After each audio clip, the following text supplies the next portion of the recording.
In the summer of 1976, 3 children were found living in a root cellar beneath what locals called the Fowler property, deep in the backwoods of eastern Kentucky. They had no birth certificates, no medical records, no photographs. When state officials finally took blood samples, the results came back with a notation that would be sealed for 30 years. Genetic markers inconsistent with known human populations. The lab technician who processed the samples quit 2 days later and never spoke publicly about what she saw. The children were separated, their files buried under layers of bureaucratic red tape, and the Fowler property was burned to the ground by persons unknown. This is not a legend. This is not folklore. This is a story that was deliberately erased from public memory. And tonight, we're going to uncover why. Hello everyone. Before we start, make sure to like and subscribe to the channel and leave a comment with where you're from and what time you're watching. That way, YouTube will keep showing you stories just like this one. The Fowler Clan had lived in those mountains since before the Civil War, maybe longer. They kept to themselves in a way that went beyond privacy.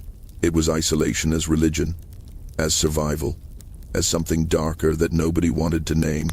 The nearest town was Harlan, about 17 miles down a road that turned to mud 6 months out of the year. Folks in Harlan knew about the Fowlers the way you know about a wasp nest in your attic. You don't go looking. You don't ask questions. You just accept that some things are better left alone. But in 1976, a social worker named Margaret Vance decided she couldn't leave it alone anymore. She'd heard rumors about children up on that property. Children who'd never been seen by a doctor or a teacher or anyone from the outside world. She'd heard other things too. Whispers that made her stomach turn. Stories about lights in the woods and sounds that didn't match any animal anyone could name. Margaret Vance drove up that mountain on a Tuesday morning in June, and what she found would haunt her until the day she died 43 years later, never having spoken a word about it to anyone outside that investigation. The Fowler property sat at the end of a path that couldn't honestly be called a road. Margaret Vance had to abandon her car half a mile down and walk the rest of the way through woods so thick the sunlight barely touched the ground. She said later, in her sealed testimony, that the silence was the first thing that struck her. No birds, no insects, just the sound of her own breathing and the crack of twigs under her feet. When she finally reached the clearing, she found a structure that looked like it had been built and rebuilt over generations. Rooms added without any logic, wood rotting into wood, windows covered with tar, paper, and cloth. There was a smell she couldn't identify, something organic and wrong, like meat left too long in a warm place. She called out. Nobody answered. She called again, and that's when she heard it, a sound from below the ground, beneath the house. Children's voices, but not speaking any language she recognized. Not English, not any native dialect she'd ever heard. Something older, or something made up, or something that should never have been taught to human mouths. Margaret found the entrance behind the house, hidden under a wooden door so weathered it looked like part of the earth itself. The root cellar went down further than any root cellar had a right to go, maybe 15 feet, with walls made of stacked stone and clay.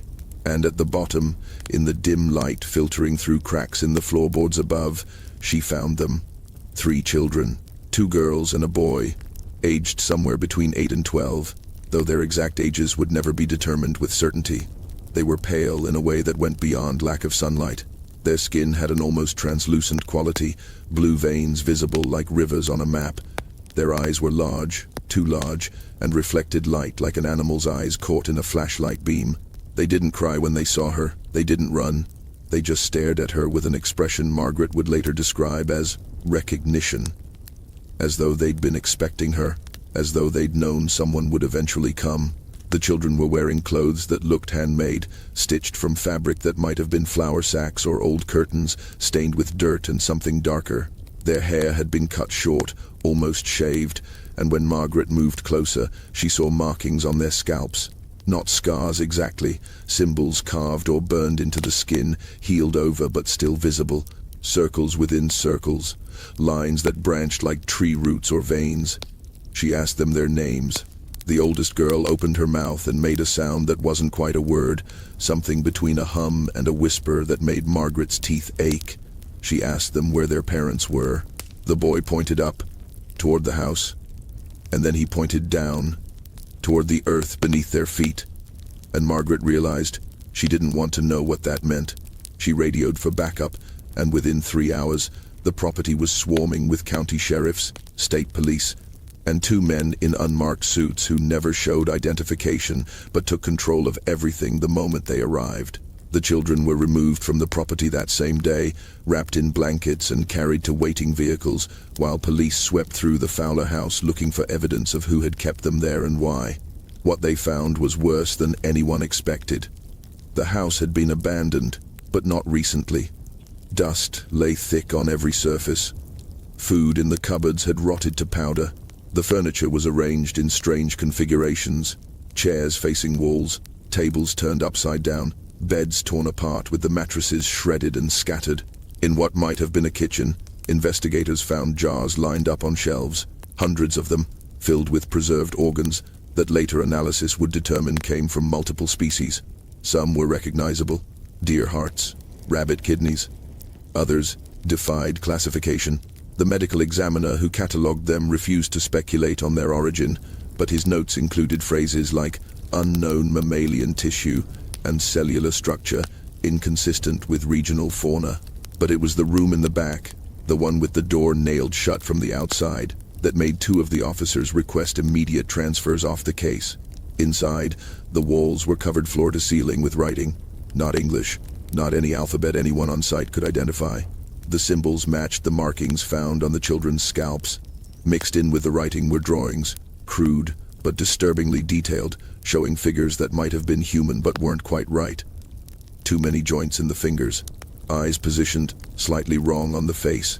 In the center of the room was a table, and on that table were leather straps worn smooth from use and stained with substances that would later test positive for human blood. 3 different blood types, all of them matching the children found in the root cellar. The men in the unmarked suits photographed everything, then ordered the room sealed. By the next morning, those photographs had disappeared from evidence storage, and the 2 officers who'd entered the room first were told in no uncertain terms that they'd seen nothing worth remembering. The children were taken to a facility in Lexington, a place that officially didn't exist in any state records but had been used before for cases the government wanted kept quiet. They were separated immediately, placed in different wings, examined by doctors who'd signed clearance papers and non-disclosure agreements before being allowed anywhere near them. The initial medical reports painted a picture that should have been impossible. The children's bone density was wrong, too light for their apparent age and size. Their internal temperature ran consistently lower than normal human baseline, hovering around 94 degrees Fahrenheit. Their hearts beat at a rate that should have indicated severe bradycardia, yet they showed no signs of distress. Blood work revealed abnormalities that the examining physician, Dr. Raymond Holt, described in his notes as requiring immediate consultation with geneticists and possibly virologists. But before those consultations could happen, before anyone could make sense of what they were seeing, the children's samples were flagged by a lab technician named Patricia Gomes, and everything changed. Patricia Gomes had been working in the genetics lab at the University of Kentucky for 11 years when the Fowler children's blood samples crossed her desk. She was experienced, methodical, not prone to mistakes or dramatics. She'd processed thousands of samples, seen countless variations within normal human genetic ranges. But when she ran the analysis on the first child's blood, the second child's blood, and then the third, she sat at her workstation for 20 minutes in complete silence before picking up the phone to call her supervisor. The karyotype was wrong. The chromosome count was correct, 46 chromosomes arranged in 23 pairs, but the banding patterns were off. There were sequences that shouldn't exist, genetic markers that didn't correspond to any known human haplogroup. When she ran the samples through comparison databases looking for maternal and paternal lineages, the computer returned errors, unable to place the children within any established human population group. Not European, not African, not Asian, or indigenous American. The genetic signatures were isolated, unique, as though these children had descended from a lineage that had split off from the rest of humanity so long ago that the divergence had become fundamental. Patricia ran the tests again, thinking contamination, thinking lab error, thinking anything except what the results were telling her. The numbers came back the same. She expanded her analysis, looking at mitochondrial DNA. The genetic information passed down through the maternal line with almost no variation over thousands of years. In normal samples, mitochondrial DNA tells a story of human migration, of populations moving across continents, of common ancestry traced back to Africa hundreds of thousands of years ago. The Fowler children's mitochondrial DNA told a different story. The sequences were ancient, older than they should have been, with mutation rates that suggested separation from known human lineages for a period that Patricia's calculations put somewhere between 8,000 and 12,000 years. But that wasn't possible. There were no isolated human populations that had remained genetically separate for that long. Even the most remote tribes in the Amazon or the highlands of Papua New Guinea showed clear genetic connections to other human groups. These children didn't. They were related to each other. The tests confirmed that much. Siblings, or possibly cousins. But their connection to the rest of humanity was distant, theoretical, visible only in the basic structure that marked them as something that had once been human or had come from the same source as humans, but had traveled a very different path. The supervisor who took Patricia's call made her run the tests a third time while he watched. When the results came back identical, he picked up a different phone, one that connected to an outside line Patricia had never seen used before. Within 4 hours, 2 men arrived at the lab. They weren't doctors. They weren't university officials. They wore badges that identified them as federal employees, but the agency names were acronyms Patricia didn't recognize. They confiscated the samples, the test results, the raw data, and every note Patricia had made. They asked her questions about who else had seen the results, who else had access to the samples, whether she'd made any copies or discussed her findings with anyone outside the lab. She answered honestly. She hadn't told anyone. She'd barely processed what she was seeing herself. The men seemed satisfied. They thanked her for her discretion and told her that the samples had been part of a classified medical study, that the abnormalities she'd noted were the result of experimental contamination, that there was nothing to be concerned about. Patricia Gomes nodded and said she understood. 2 days later, she submitted her resignation. She never worked in genetics again. She never spoke about what she'd seen, and in 2009, 3 years after her death from lung cancer, her daughter found a safety deposit box key among her mother's belongings, and inside that box was a single sheet of paper with 3 names written on it and a note that said, "They weren't human, not completely, and someone knew before they were ever found." The 3 children were separated within 72 hours of their DNA results being flagged. No explanation was given to the facility staff. No formal transfer orders appeared in any official documentation. The children simply disappeared from their rooms in the middle of the night, moved by men who showed credentials but left no names, transported to locations that were never recorded in any file that would later be made available to journalists or researchers. Margaret Vance, the social worker who'd found them, tried to follow up on their cases and was told the children had been placed with specialized foster families, that they were receiving appropriate care, that her services were no longer needed. When she pressed for details, when she demanded to know where they'd been taken and whether she could conduct follow-up visits, she was called into a meeting with her supervisor and 2 men from what was identified as the Department of Health and Human Services. They thanked her for her work. They assured her the children were safe, and they strongly suggested that her continued inquiries might be seen as an obstruction of a federal investigation into child endangerment and abuse. Margaret Vance had worked in social services for 19 years. She'd seen children pulled from terrible situations, seen families destroyed by poverty and addiction and violence, but she'd never seen a case shut down with this kind of pressure, this kind of finality. She stopped asking questions, but she kept a file, hidden in her home, filled with copies of every document she'd managed to make before the case was sealed.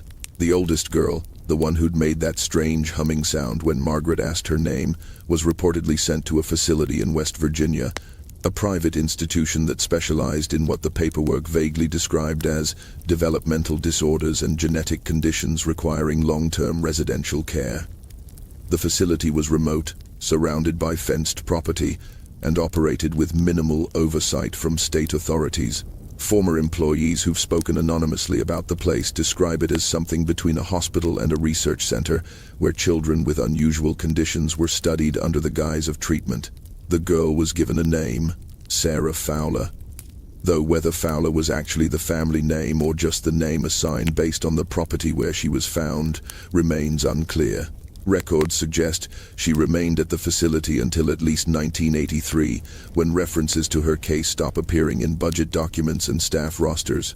What happened to her after that is unknown. Attempts to locate Sarah Fowler through public records have turned up nothing.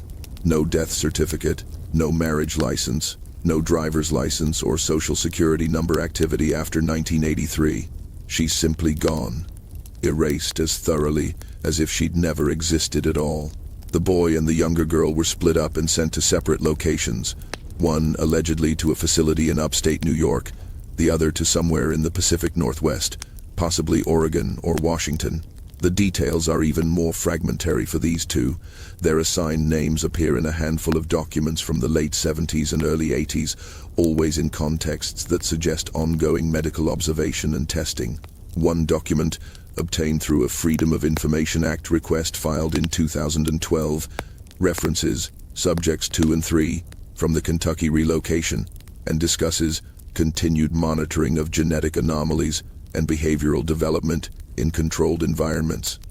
The document is heavily redacted, with entire paragraphs blacked out, but what remains visible is disturbing enough. References to non-standard physiological responses to environmental stimuli, notes about difficulty with social integration and language acquisition despite intensive intervention. A single line, near the bottom of the page, that reads, "Recommendation: maintain separation from general population indefinitely. Subject shows signs of recognition and distress when visual contact is established with each other, suggesting continued psychological connection despite physical distance." If you're still watching, you're already braver than most.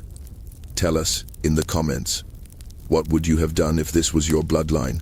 What would you want to know? And what would you be afraid to find out?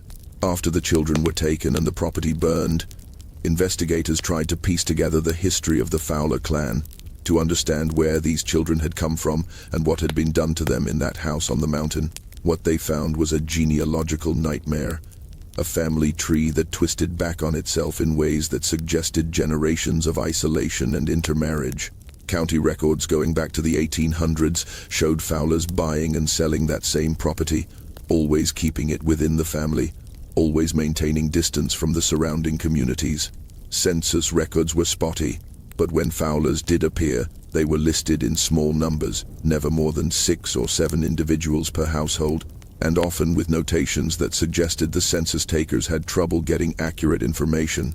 One census from 1890 included a handwritten note in the margin next to the Fowler entry. Family uncooperative, strange dialect, counted 8 individuals but could not verify names or ages, advised future counters to bring assistance. Church records from the region showed no Fowlers ever baptized, married, or buried in any local congregation.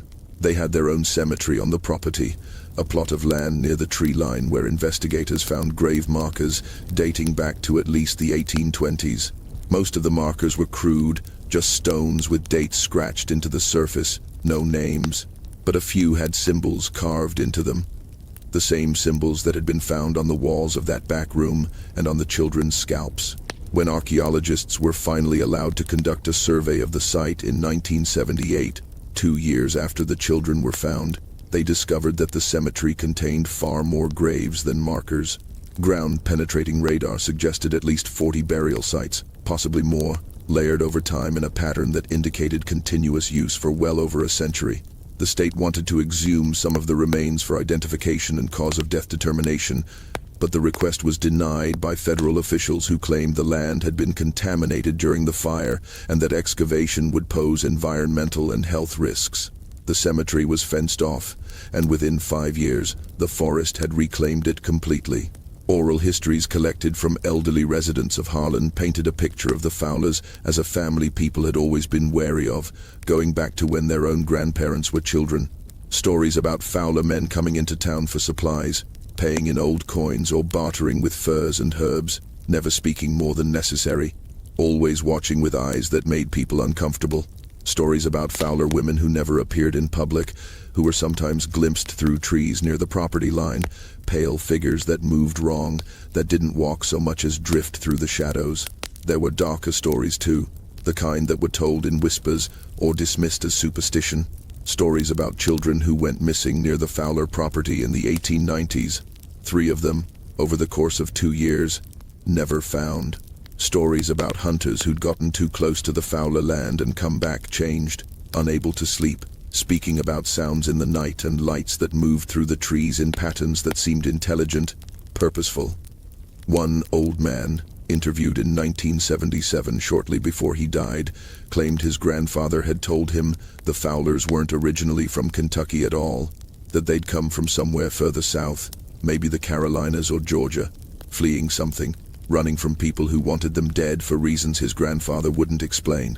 Researchers tried to trace the Fowler name through historical records, looking for the origin point, the place where this family had first appeared in America.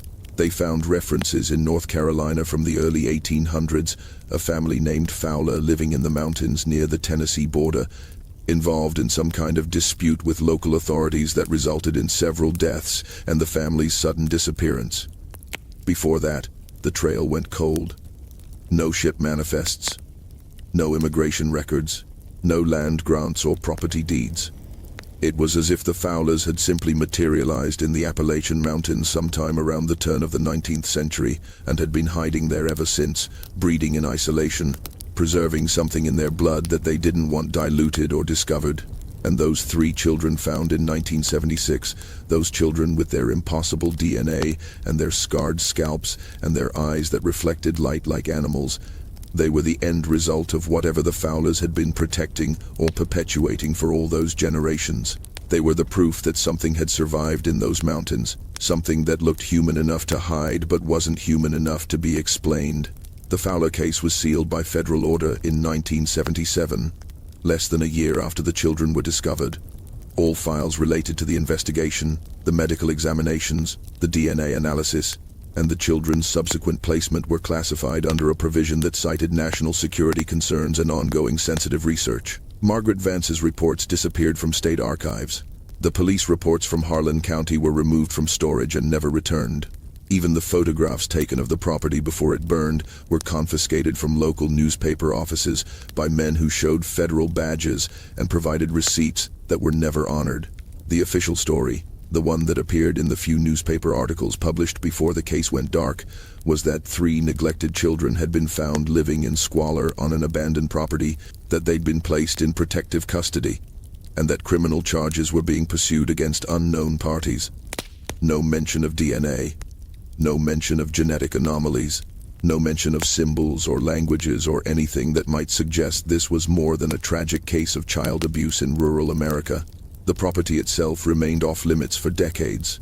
The land was seized by the federal government through eminent domain proceedings in 1978, transferred to the Department of the Interior, and designated as protected wilderness, unsuitable for public access due to terrain and environmental concerns. The few people who've tried to reach the site in recent years report that the old access road has been completely reclaimed by forest, and that new roads leading into the area are blocked by gates with signs warning of dangerous conditions and threatening prosecution for trespassing. Satellite imagery of the region, available through public mapping services, shows an area of dense forest canopy with no visible structures or clearings. But some researchers have noted that the imagery appears distorted or low resolution compared to surrounding areas, as though the site is being deliberately obscured or the images replaced with older, less detailed versions. Whether this is intentional or simply a quirk of how the mapping data was collected remains a matter of speculation, but it's consistent with a pattern of information control that has surrounded the Fowler case from the beginning. In 2006, 30 years after the children were found, a researcher named Daniel Marrow filed a Freedom of Information Act request seeking any and all documents related to the Fowler case and the children removed from the Kentucky property in 1976. The request was denied. Marrow appealed. The appeal was denied. He filed a lawsuit arguing that sufficient time had passed and that any legitimate security concerns should have expired. The The lawsuit was dismissed on the grounds that the documents in question related to ongoing medical privacy issues and that their release would violate federal health information protection laws. Marrow tried a different approach. He began searching for the children themselves, now adults in their 40s, using the names they'd been assigned and the fragmentary information he'd pieced together from unredacted portions of documents. He found nothing. No Sarah Fowler matching the right age and description. No records of the boy or the younger girl under any variation of their assigned names. It was as if they'd been erased as completely as the case files, removed from the world in a way that left no trace. Marrow died in 2011. His research notes were donated to a university archive, where they remain available to researchers, a collection of dead ends and redacted documents that raise more questions than they answer. There are people who believe the children are still alive, still being held in facilities that don't appear on any map, still being studied by researchers whose work will never be published in any journal or presented at any conference. There are others who believe the children died years ago, perhaps from complications related to their unusual biology, perhaps from something more deliberate, and that their remains are stored somewhere in a government facility alongside other things the public isn't meant to know about. And there are those who believe something darker, that whatever made those children different wasn't unique to them, that the Fowler bloodline wasn't the only one, that there are other families in other remote places carrying the same genetic legacy, the same ancient divergence that split them from the rest of humanity so long ago that we've forgotten we were ever one species. The truth is buried under layers of classification and bureaucracy and fear. Fear of what it would mean if the public knew that there are people walking among us who aren't quite human, who've been here all along, hiding in the margins, preserving something old and strange and utterly incompatible with the story we tell ourselves about who we are and where we came from. Margaret Vance died in 2019. Her daughter found the hidden file and tried to bring it to journalists, to researchers, to anyone who might be interested in reopening the case. Most ignored her. A few looked at the documents and backed away, unwilling to touch something that felt dangerous, that felt like it could bring the wrong kind of attention. The file still exists, stored in a private collection, available to anyone brave enough or foolish enough to dig into it. The Fowler property is still there, somewhere under the trees in eastern Kentucky, the graves still in the ground, the root cellar still open to the earth, waiting. And somewhere, if they're still alive, 3 people are living with the knowledge of what they are, what was done to them, and what their blood carries. They know the truth. The question is whether the rest of us are ready to know it too, or whether some secrets are better left buried in the mountains where they've been hiding for the last 200 years, waiting for someone else to come digging and find what should have stayed lost forever.